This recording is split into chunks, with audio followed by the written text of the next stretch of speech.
Cristi Stone is probably the most well-known for the influence that she has cultivated on social media, particularly on Instagram. She is also the wife to Jason Stone, aka the Millionaire Mentor on Instagram, which he has amassed over 6 million, I think almost 7 million followers now on Instagram. And she actually speaks into this during the episode, like what that was like when he hit that 2 million is what she talked about during the episode. It was really interesting. And she really opens up vulnerably about what happened to their relationship at that time and how they dealt with it and what came up for her. They are such a power couple together. If you don't already follow them, I highly suggest that you do.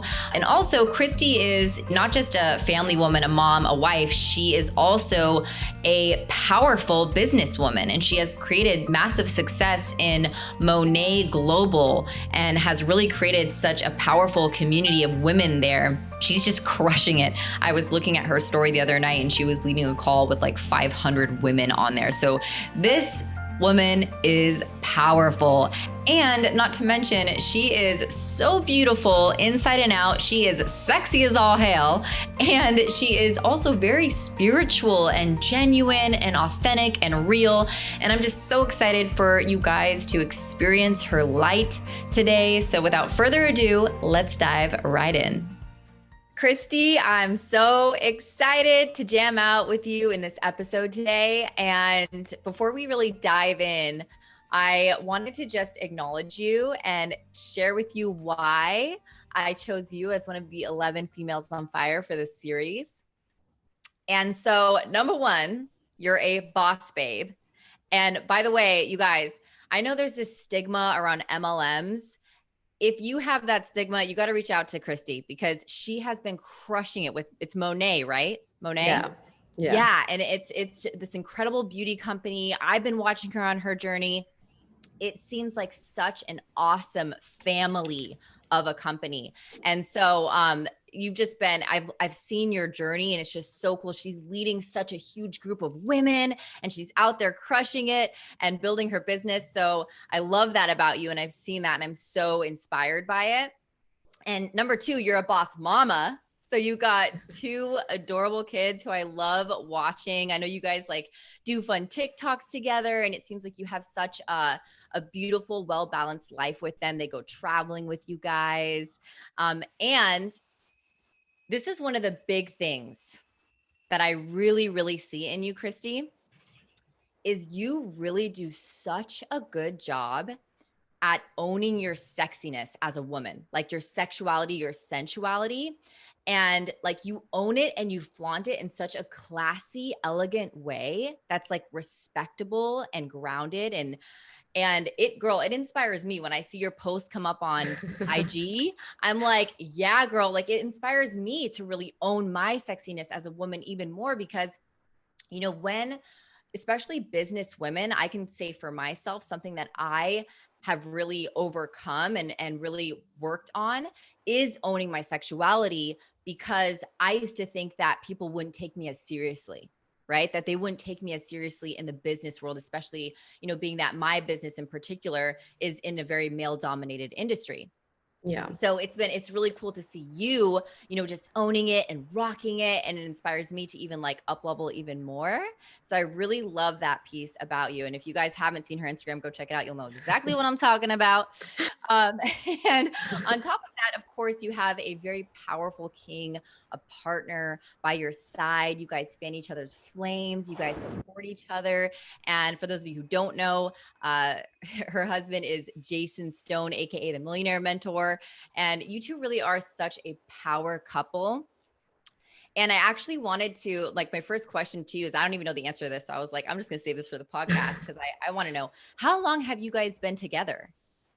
Well, thank you so much for having me, first of all. And thank you for all the nice things you've said. But we've been together for 11 years. We're going on 12 now. We've been married for 10. Yeah. And so I am more in love than ever.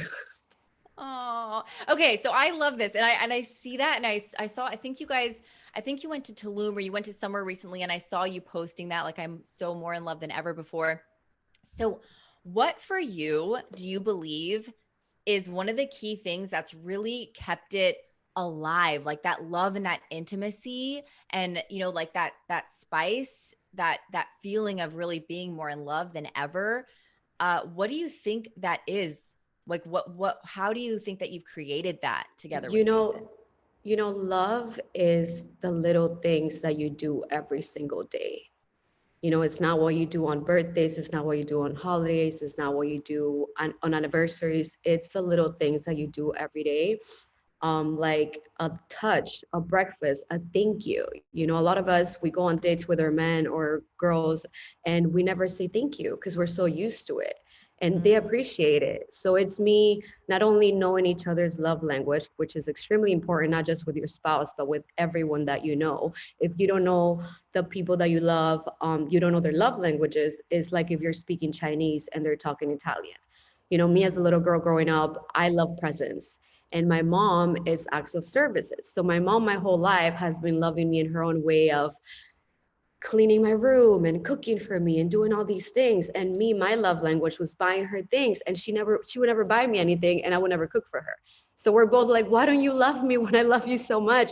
And it wasn't until I learned that I started loving the people closest to me in their own language. And now they know mine. The same thing with Jason. I know that he's words of affirmations and touch. So that's what I do. He knows I like all five, but I do like presents. So it's just really appreciating and letting him know how much I love him and appreciate him every single day. Also, the fact that we don't want to change the other one. Like I used to wait for him. I used to think that he needed to heal me and I needed to heal him. And it wasn't until I realized that if you don't hear yourself, you're going to bleed on people that didn't cut you. And then when I started healing myself, doing my own personal development, calling myself out on my own BS and working on me, I understood that I needed to be happy and fulfilled, and he needed to be happy and fulfilled in his own way so we could just come together and share that happiness. And both understanding that and speaking, communicating a lot, which is something that I used to hold back so much because I never had that relationship growing up with my parents. We both understood that it's never me and him against each other. It's me and him against any problem. So we're a team. So even when we're mad, we know that, okay, what's the issue? Let's take it back. This is the issue. It doesn't matter whose it is. How are we going to fix it? Because we are a team and we know that we want to be together no matter what. Oh, there's so much goodness that you just unpacked. So I hope you guys wrote down that quote she said, because I'd never heard that before. If you don't heal yourself, you're bleeding your wounds onto people who didn't cut you, something along those lines you just said. That's really powerful. And it's so true. And actually, it's crazy that you brought this up too, because I don't know if you guys remember, if you listened to Alexi's episode, which was, I believe, episode 3, she talked about exactly what you're saying, her and Preston Smiles, right? That they had to realize that what happens in relationships sometimes is one person saying, all right, you need to heal my wounds. The other one saying, you need to heal my wounds. And then it becomes like this transactional thing that's really unhealthy. And so I love that you brought that up, and you said it in a very different way than Alexi did. So I really hope that for those of you listening right now, if it didn't land when Alexi said it, I hope that when Cristi just explained that, it landed for you, because it is very important to do your healing work first. Very important. It's true, because we bring all these traumas from our childhood.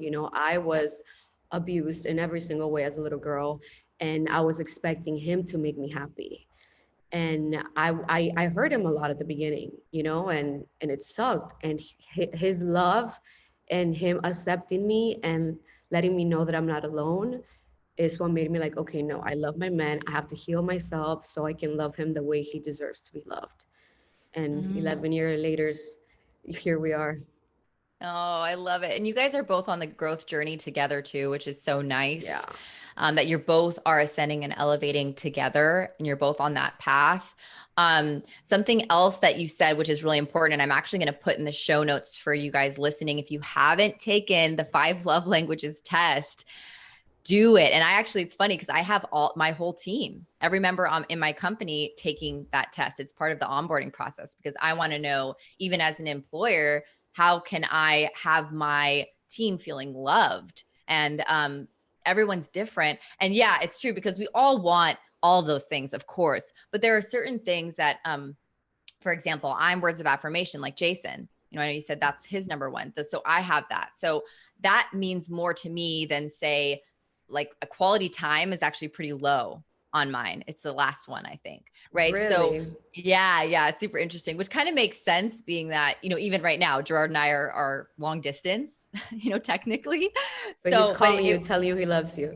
yeah, quality time is super high up for him though, right? So it's like Oh, creating, it's creating just knowing that about him. It's like when we're together, I make sure to be as present as possible with him and as intimate and connected with him as possible, because I know how much that means to him, right? So yeah. it's important to know that. So I'm going to put that link in the show notes for you guys. Use it not just in your romantic relationships, but even with your parents, you know, find out what their love languages are, and the best way that you can have them feeling loved. It just creates this new level of connection and understanding between you and the people who matter to you in your life. So thank you for bringing that up. I'm definitely going to put that in the show notes for you guys. I do the same with my team and my leaders. I need to know, Yeah. because that connection is what makes people work. You know, people are not going to listen to you or want to work with you if they don't know that you care. So I always make sure that in my workspace as well, I use that test with everyone. It has Oh, changed that's everything for awesome. me. Yeah, I agree. And you know what's funny is I haven't even read the book. Have you read the book? No, I just did the quiz Yeah, online. you just exactly, like that's how I'm saying, it's that powerful, right? So Hmm. um and it's so cool hearing about, you know, that you started in this sort of rough place with Jason, and then you guys really have grown together, and you've really done the work to heal your wounds and, you know, Hmm. what happened in your childhood. And thank you, by the way, for sharing that so vulnerably. Um and because I don't know if any ladies listening can relate with this. For me, I have my longest relationship was 2 years. Okay. So that's been my longest so far. And so I have this, you know, I keep hearing about this 7 year itch, the 7 year itch, the 7 year itch. And I don't know what it is. I don't know if any ladies listening, but it's like, it kind of scares me. I'm like, what's going to happen at the 7 year mark? Like, what the hell? So I love that. Like, and it's probably totally ridiculous, but did you guys experience something like that? Or is that just totally a weird myth? I mean, every relationship has its ups and downs, but right now, where we're at right now, after 11 years, it's better than ever, like Yeah. ever. It's like better than the honeymoon stage. But it's Wow. not, that doesn't happen for everyone. It's because we choose each other every day. You know, we Mm. make our relationship a priority. It's like, you know, you have your habits in the morning, you wake up, you pray, you journal, you meditate. On that list is spending time with him before, you know, the kids, or the Mm. same thing at night is having that alone time, no gadgets, no kids, no TV, just, you know, being together. And we I choose love that. that. It's a team effort, you know, like you and your spouse are a team, your girlfriend, your boyfriend, whatever. You're a team, and like I said, you need to choose each other on the daily, because it is, I mean, to me, my husband's a priority, so Mm. I make him a priority. I love that. And I like that you have those rituals in place. I think that's so important. Gerard and I just sat down and we were talking about rituals we get to create, you know, as we take this next step in our relationship. What rituals do we get to create that support that intimacy and support, you know, prioritizing our love? And one of them was, each night, what we want to do is every night before bed, share one thing that we really love or appreciate or are grateful for about that person. And it could be something Mm. they did that day. It could be something about them in general that we just really see that day. And just, you know, having that moment of connection before bed. So yeah, I think these rituals are also super important. And it shows, it's like the effort doesn't stop, you know. And I Yeah. think you guys are a testament to that. You know, like you said, it's a choice that you get to make every single day of your relationship. So that's awesome. Thank you for sharing. And I have another question too, because I know you guys are both very in social media, right? Obviously, Hmm. Jason has a Millionaire Mentor, and you guys are, you know, doing a lot of, I'm sure, brand collaborations and, you know, making sure to be active with your audience as much as possible. How have you guys Well, A, have you guys come up against any challenges? I would love to hear if you feel comfortable sharing when it comes to social media and your relationship. And then B, like what have you guys done to create harmony with social media and like being super present in your relationship? So I'm not gonna lie, prior to my business that I started almost 2 years ago, I was a stay-at-home mom, and my whole day I was waiting for him to finish work to give me that attention. Like I said earlier, for him to fulfill me, because I was just there waiting and I was not okay with it. I was actually terrified of social media, terrified. Like when he Wow. created Millionaire Mentor, and he grew, like he hit 2 million followers on his first year, and he started getting invited to places, and we had to go to networking events. I had the biggest social anxiety ever. I would literally cry to him, like, I did not sign up for this. When I met you, you know, social media wasn't even a thing. This is not what I wanted. This is not what I, you know, this is not what I envisioned. Like, I don't like it. I hate it. Like, put the phone away. Don't get me on camera. And it was because I was not honest with myself. I was not me. I had this, I was trying to be something that I wasn't, because I didn't accept myself. So when I was put in places, I was, you know, hiding or on my phone or not speaking to anyone in my heart. And like I had to go and like take shots so I could, or hide in the bathroom, or like just do anything in my power to not be me, because I didn't know how to be me. And it was exhausting, you know, not being you, not staying true to yourself in a room full of people is exhausting. And it was just me not loving myself and not accepting myself. And when this business came around, actually, we had a lot of issues when he was big on social media and I wasn't, because I did not like it. And he always like would tell me, like, let's go live, let's take a picture, let me record you, you know, you're so beautiful to me. And I'm like, put the phone away. That's not my thing. That's not what I signed up for. We used to fight a lot about it. And then when this business came around, obviously I learned a lot from him, but this business requires me to do a lot of personal development. And then also becoming a mom made me mature a lot. When I became a mom, I took parenting classes, and on those parenting classes, I learned so much about me. I used to hold so much resentment towards my parents because they would treat me a certain way. But through the parenting classes, I understood that they were doing the best they can. They were just carrying on the way they were raised onto me, and they thought that they were doing the right thing. Mm-hmm. So I'm so grateful for those parenting classes, because I'm literally breaking generational courses for my family. You know, like I'm changing Mm, everything for my daughter and my son yes. and my grandkids and so on. So I'm very grateful for that. So then after those parenting classes, I started to accept myself a little more. And then through my business, I started doing a lot of personal development. And once you start to add value to yourself and grow, you become like obsessed with it because it feels so good. You know, like it feels so good to add value and learn and grow and find out all these things about you and really accept yourself. And then after I accepted myself and I could be me and I was free because I don't have to pretend to be no one else anymore, Yeah. then I started social media, and I am a lot, I'm confident because I wasn't before. So now I'm confident. So we don't really have an issue now with social media. Like people know that we're very much Yeah. in love and people respect that. And even when we're out at networking events, like I know that, you know, that people know. And it's not because they know us. It's just you set boundaries with people. Like even if I'm out, guys come to me, but they come to me with respect. Even if they don't know who I am or who Jason is, like Yeah. the way that I carry myself, they know that I'm married. They know that, you know, they're very respectful. So there's no jealousy. We both know where we stand with each other. And I feel like that's why we're so comfortable in what we do, you know, because we know we have each other's back. Mm. Oh, there's so much juicy goodness in everything that you just shared. Thank you, Cristi, for sharing all of that.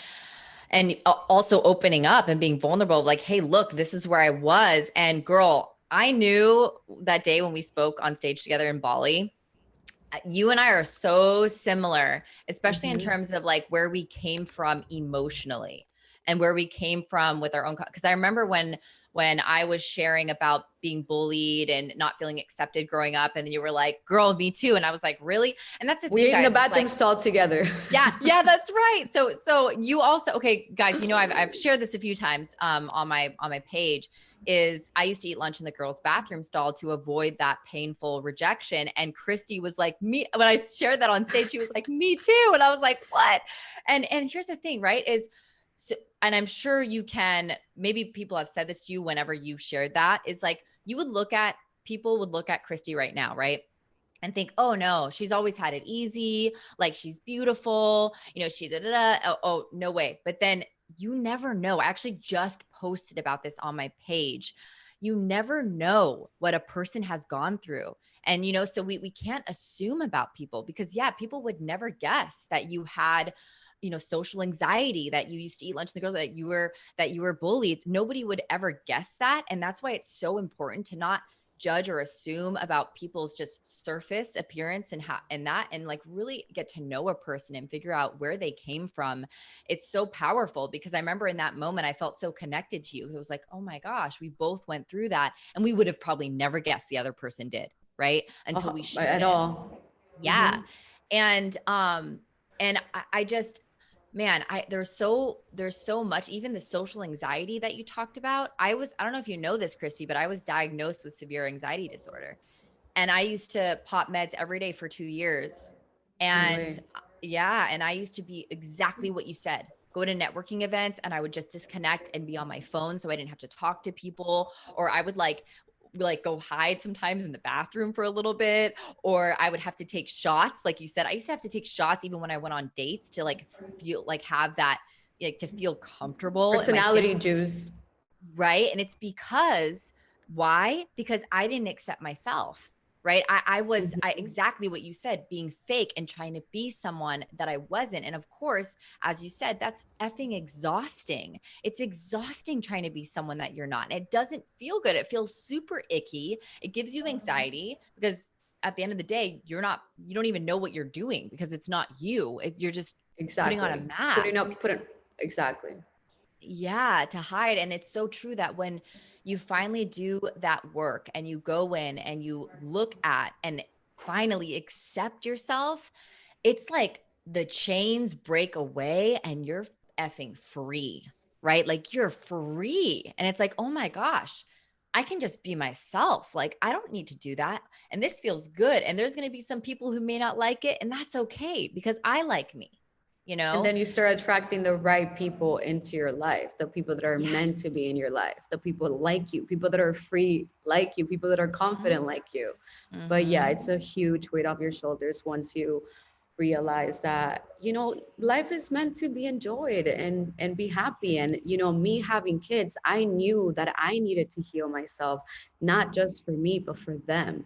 I knew that I needed to break everything and change everything and break those generational courses so my kids and my grandkids can live a life of abundance. Like I told you, it's the era of awakening. Everyone's waking up, and I know that I'm changing everything for all the generations coming after me.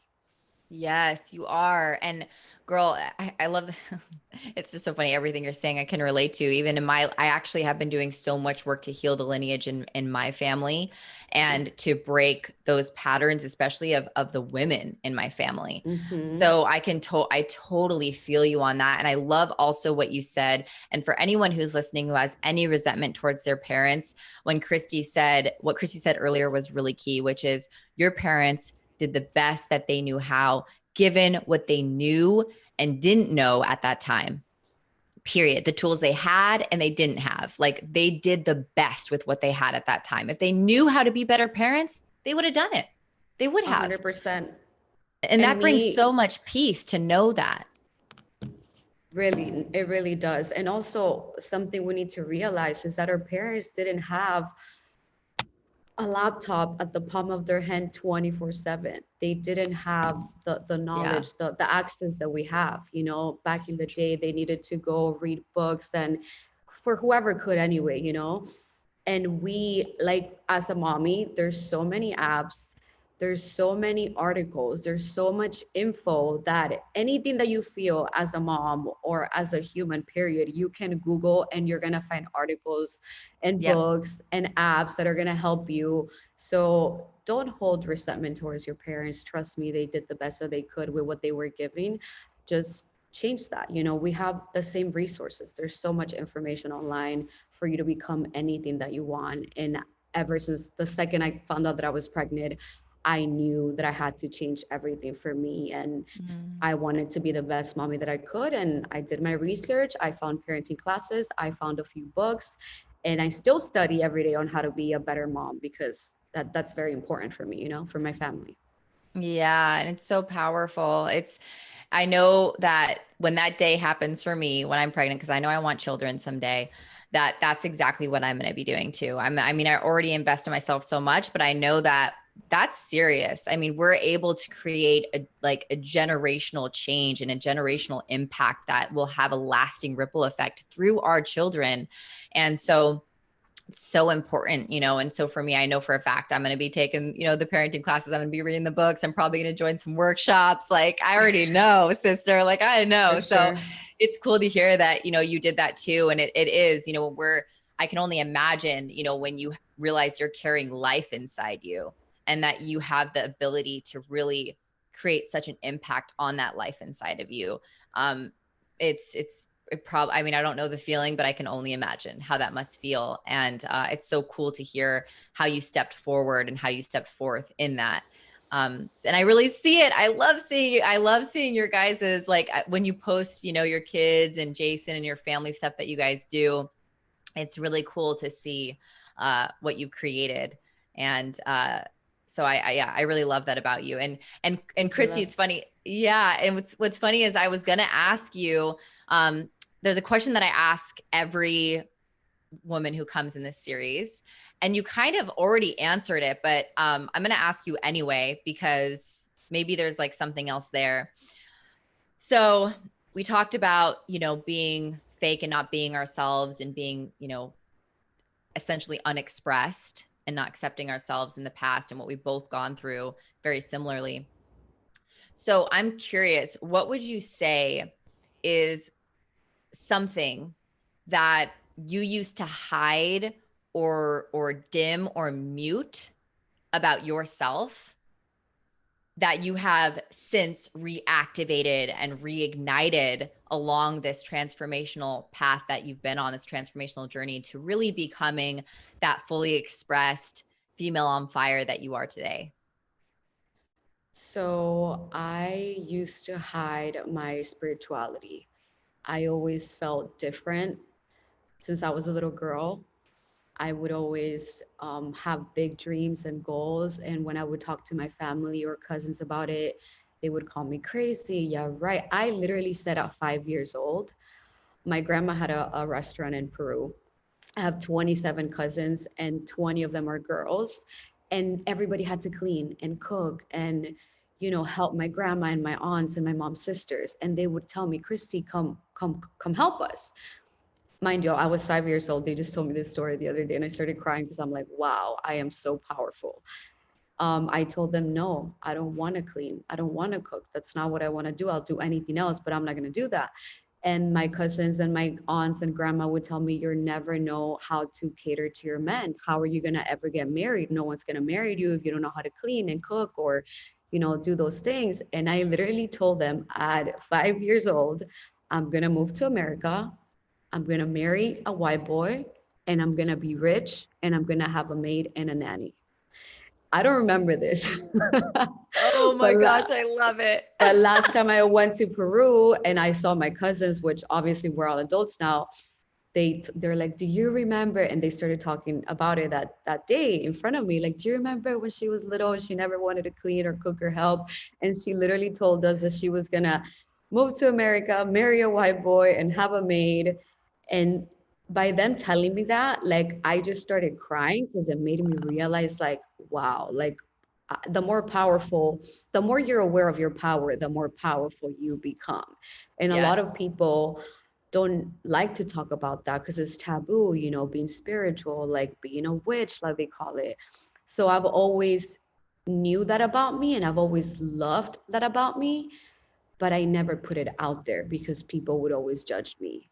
Now it's cool to be spiritual, right? Now in 2020, it's super cool. Everybody's on the same, having the same experiences. But I think it's also because, like I told you earlier, it's the era of awakening. Yeah.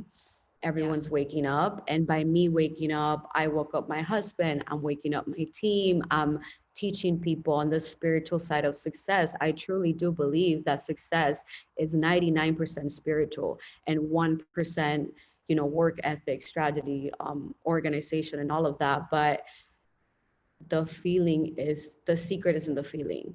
Like when in visualizing, manifesting, realizing that you are the creator of your reality. Like I know COVID sucked for a lot of people, but my reality, the reality that I have created for me and my family, 2020 has been the most amazing year of my life. And it sucks. And I'm sorry that so many people were affected by it. But I know that I'm the creator of my reality. I know that I have the power to manifest anything. And the more aware you are of your power, the more powerful you become. We all have powers, we Mm. really do.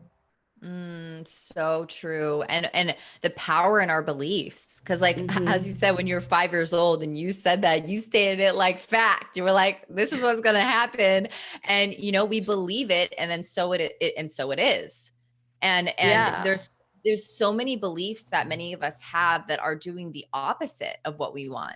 Where it's like we believe something and it's actually not what we want, but that belief is making it so because we're so stubborn about it, right? And it's Yeah. like we have, just as we have the ability, and I love that you said that, in creating our own realities, it's what, like, we can create our own truths, right? And it really is like our life is just made up of all of these truths that we've created over our lifetime, and it's like creating a feedback loop for us. So if COVID has been really powerful for you, and I'm talking to the listeners right now, then you've had some really powerful beliefs, right? Yeah. And that's shown through during COVID, because COVID's really been a magnifying glass on us, right? And our beliefs and how we live our lives. It's really just the ultimate reflection. And then on the opposite side, if it's been really tough and painful and hard, then that's also reflecting back your beliefs and your thoughts and what you're choosing to focus on every day. So I love Exactly. that. It's such an we're always interpreting, and we're meaning making machines. We're always creating meanings out of things. So it's like, are we creating meanings that feel good and serve us, or are we creating like shitty, crappy feelings that feel horrible and aren't at all what we want? you know? Well, that's So the problem with people. They yeah. they tend to focus on the negative, Yeah. and instead of being grateful for the littlest things, the simplest things. Like when I pray every morning, I give thanks for my ability to see, my ability to speak, for the internet, for my legs, for my body, for having a brain, for a beautiful day, for my health. And those are things that people take for granted. Instead, they focus on the negative, the bills I have to pay and the body that I don't have, and this, that, like, therefore you attract more of that into your life, more things Yeah. to not be happy about instead of attracting more things to be grateful for. And the Mm. issue is that a lot of people think that our energy is unlimited from the moment we wake up to the moment that we go to sleep, and it's not. You actually have 11 kilowatts of energy every single day.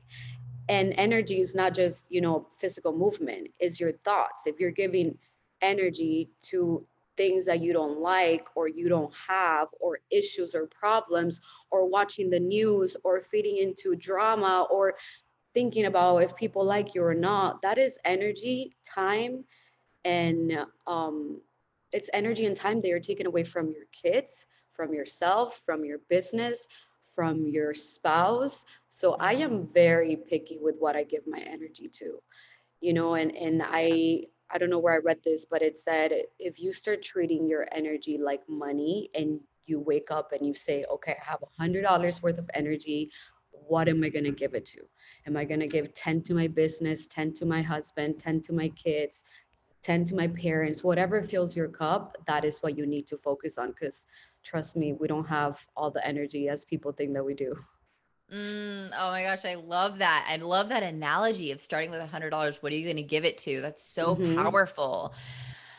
Wow. Yeah. Where our attention goes, energy flows. So 100%.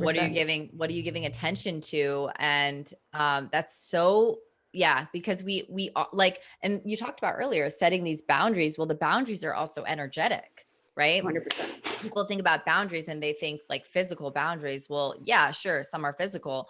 Actually, a lot of them are emotional and energetic boundaries that you get to create for yourselves. Like, how are you creating energetic boundaries that protect your energy?